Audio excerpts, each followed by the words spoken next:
Hello, everyone.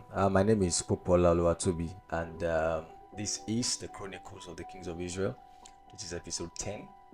And like I always say at the beginning of every new episode, in case you just start tuning in, um, it's important that you listen to the previous episodes so that you can catch up with where we are, and so that you can understand all the other things that I have explained before we go here. So, in episode 9, I remember we started talking about Rehoboam, and then I mentioned three major things about Rehoboam. The fact that he had already made up his mind before he sought counsel, and so we said that you should not, if you have already made up your mind about something, don't seek counsel about it. It's been dishonest and hypocritical, insincere for you to seek counsel about steps that you have already determined you are going to take. And where I stopped was with saying that a leader, God's kind of leader, is not to rule with an iron fist. We are not tyrants. You know, we are not the Almighty. So it means that while we have seen in other examples before now, the leader must be firm. The leader must be he mustn't be someone that is easily manipulatable. Someone that people can easily manipulate to do whatever they want him to do. It must be firm. On the other hand, also, I've also established that it must be compassionate, because compassion for a leader is not weakness, it is strength, the ability to be able to relate with what people are going through. If you look at the example of Jesus Christ, you observe that a key thing that the writer of Hebrews brings to our attention concerning Jesus's earthly walk and his death and resurrection is the fact that he identified with us in our infirmities. He partook of our weaknesses, and so that helps him in humanly speaking, to be a faithful high priest, because he has gone through the things that we go through. The writer of Hebrews says that he's now able to succor, he's able to help us, he's able to walk with us today because of his compassion as an high priest. So that compassion is very critical to leadership, or to leading those people. So a leader cannot be, you cannot be someone who stands aloof. You cannot be the kind of person that cannot relate with, when sometimes maybe there's something that people are supposed to do right in the, and particularly I'm talking about the local church, and something happens to this person, and maybe the person is unable to meet up with it, and you look at, you know this person is not like that. It's not like this person is an habitual, because there are people, their specialty in the local church is to always saying, I'm sorry sir, I cannot make it, I'm sorry sir, I'm sorry sir. I'm sorry ma, taking excuses and all that. But this message is maybe something came up, something happened that as a human being you should be able to relate to. You should be able to understand that, oh well, I get that these kind of things do happen, and while you can correct, right, you don't over drag the issue in such a manner where you now make a mountain out of a molehill. So that compassion is very crucial. People, I remember many years ago I learned from Dr. John Maxwell, that people don't really care how much you know until they know how much you care. I had this Maxwell leadership Bible back then before I dropped it. And I think that that's a very good leadership principle. People don't care how much you know until they know how much you care. The leader must be able to care about people. You must be empathic. You must be compassionate. You must be able to identify with what people are going through. Sometimes, and this is what I want to say, that sometimes the things that you're going to give people a pass for, people you are leading, they are not things that you give yourself a pass for. You're not going to condone it for your own self. Do you understand? There are certain excuses, like for instance, that someone might give, you know, maybe to be unavailable or couldn't do this or couldn't do that. That that if it was you, you're never gonna do that. But that's the point. That's why you are the leader. Do you understand? And the people you are leading, that's why they are following you. It is because they are not yet at the level of growth that you are, and your job is to help them get there. Do you understand? So don't say, well, me, I would not do this. So why did you do that? Those kind of stuff. Yes, they ought to get to the point where they also are able to, do things as properly as you do it. But you must be able to recognize their level of growth. What matters is that the person is not stagnant. There are people who are stagnant, that those ones are the problematic ones. They are not going, they're not making any progress.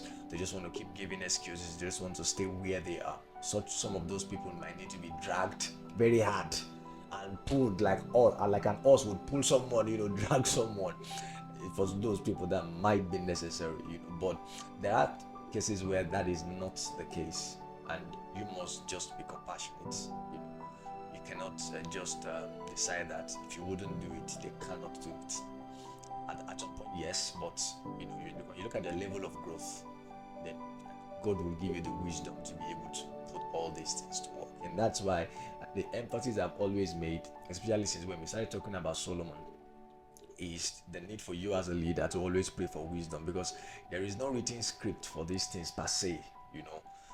It is just God by his wisdom that helps us make the right decisions per time. When you're leading God's people, the plan is to lead them the way God will lead them. Your plan has to be that whatever decisions you are going to make has to be what God would make if he was in your shoe. Do you understand that? And that's not an easy thing, because we are humans, we are flawed people, and having to lead people that way, the way God would lead them, it's a Herculean task. But thank God for his spirit. Amen.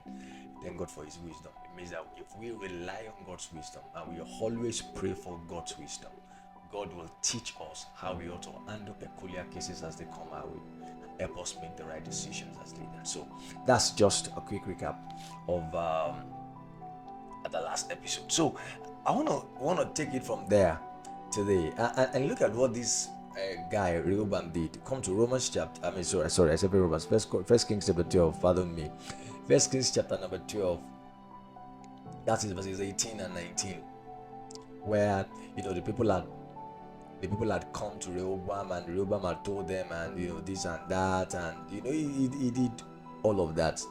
And so again, I'm going to reread what he said, and that's from verse number 11, where he says that, from verse 11 actually, from verse number 10.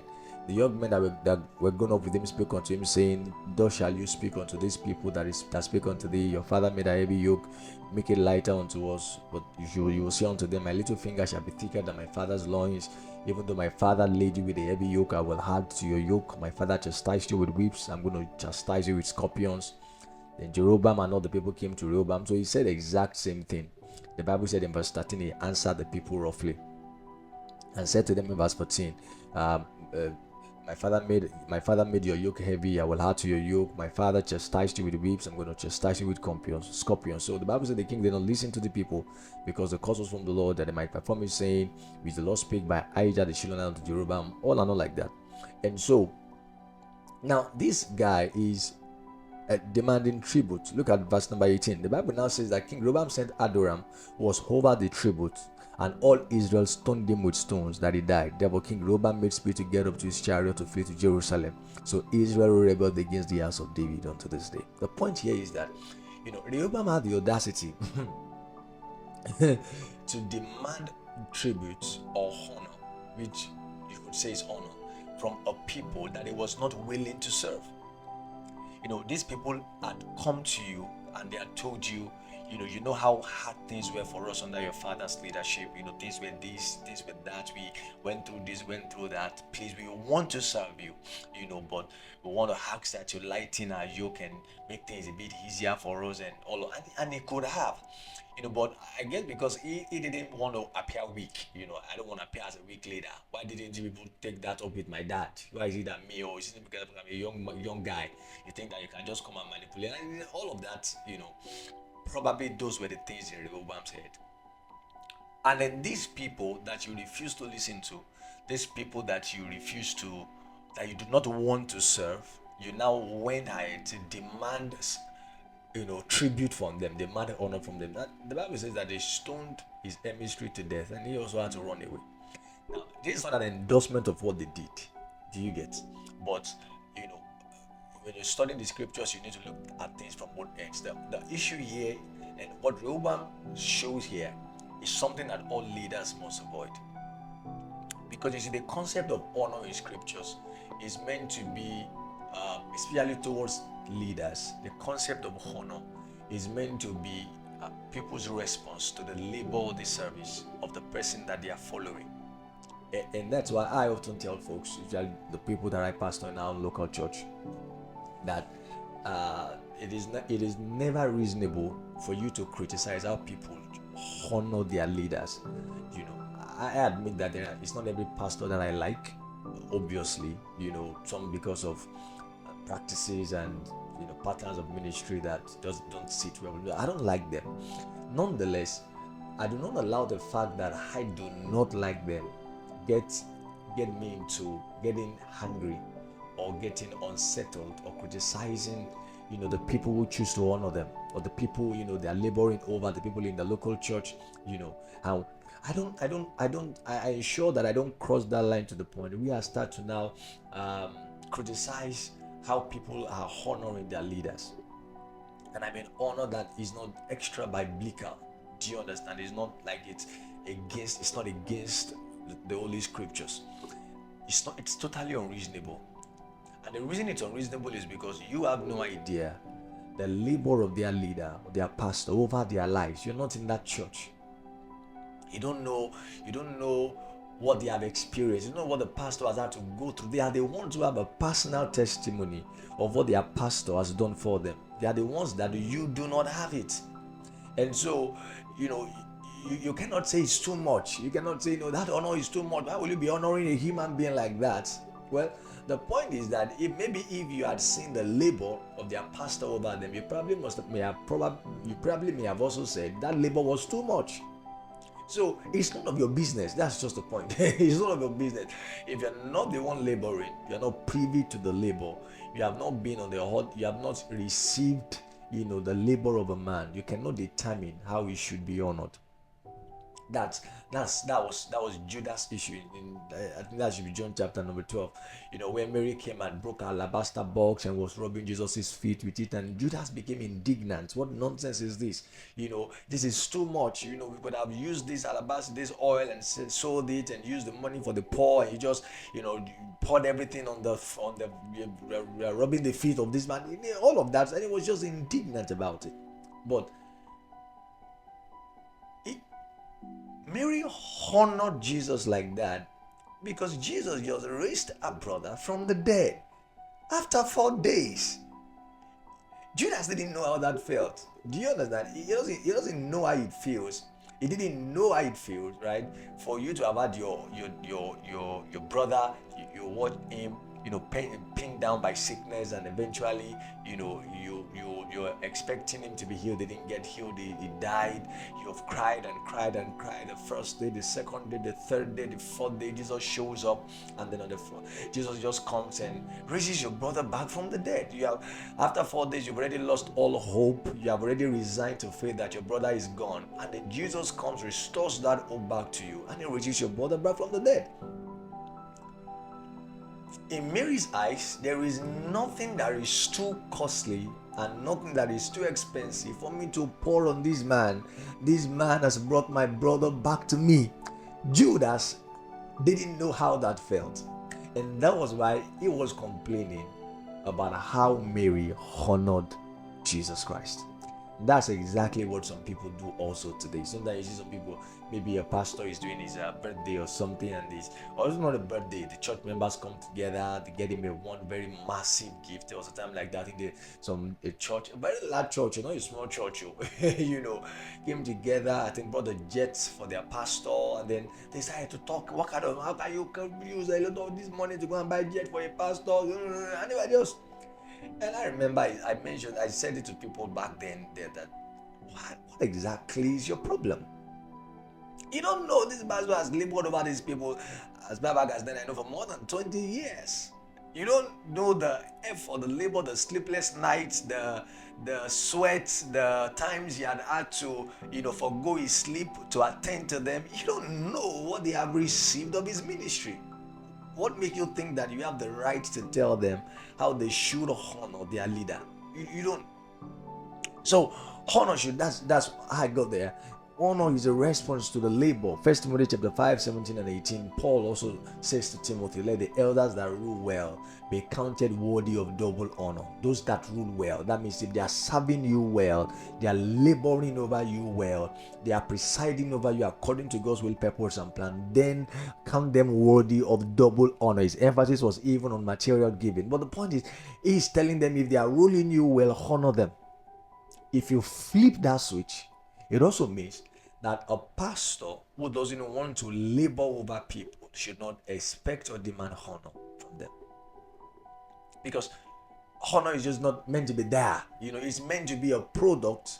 It's because you are ruling well that you ought to be honored for your labor. If you say how we honor people, say thank you for your labor, sir. Thank you for your effort. Thank you for this day, all the time you spend studying, so that you can feed those God's word. That's labor, right?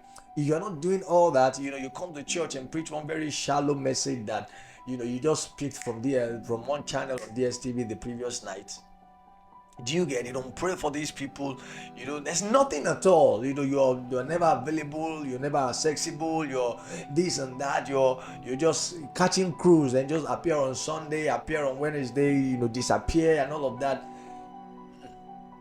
If you are not ruling well, then you should not demand or expect honor from people.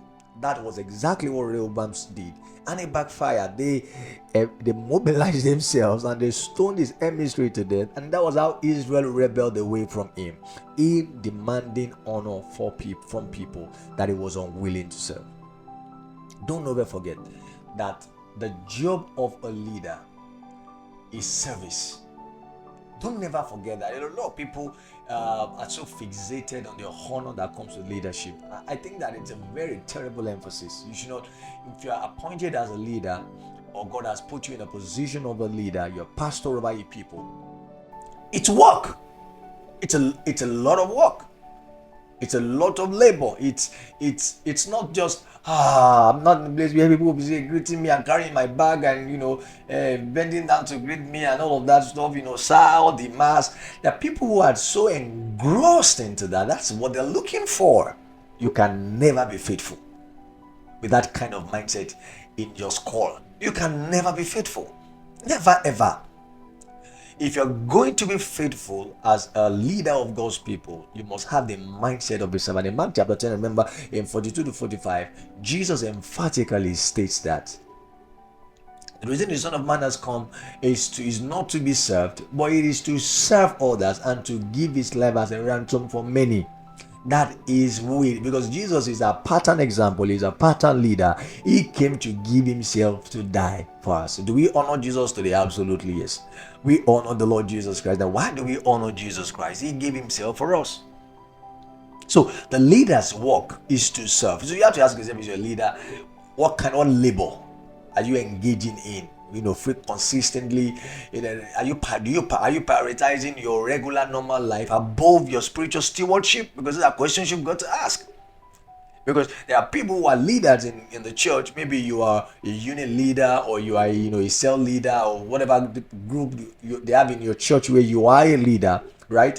And then, but you're not laboring. Do you get? You are more engrossed, you're more sucked into your own regular, normal daily pursuit, your work, your business. You don't have time to, you don't prepare for whenever you want to minister to God's people. You don't have the time to prepare to be a blessing to them. You don't pray for them, you don't look out for them, you are not available for them, you are nothing, you are just there. They respect, they just say, my organ, my unit leader, my cell leader. What kind of nonsense? Unfortunate thing is that that's not leadership on God's term. It's not about the position. Are you here? It's not about the position. It's not about the honor. No, it's about the service. What God is going to reward you for when you see him face to face is the quality of your service as a leader of his people. That's what God is going to look at. the quality. So we need to focus on that service and not be like Rehoboam, who was only interested in the honor, only interested in the tribute, and was not interested whatsoever in the service. No, we should not be like Rehoboam. We should rather give ourselves to serve the Lord. Now I'm going to say this, and I need you to pay attention to this so that you don't miss it. When Israel rebelled against Rehoboam's rule, look at what happens in verses 21 through 24. That's 1 Kings 12, 21 through 24. And when Rehoboam was come to Jerusalem, he assembled all the house of Judah with the tribe of Benjamin, 184,000 chosen men, which were warriors to fight against the house of Israel, bring the kingdom again to Rehoboam the son of Solomon. But the word of God came to Shemaiah the man of God, saying, Speak unto Rehoboam the son of Solomon, king of Judah, and to all the house of Judah and Benjamin, and to the remnant of the people, saying, Thus hear the Lord, you shall not go up nor fight against your brethren, the children of Israel. Return every man to his house, for this thing is from me.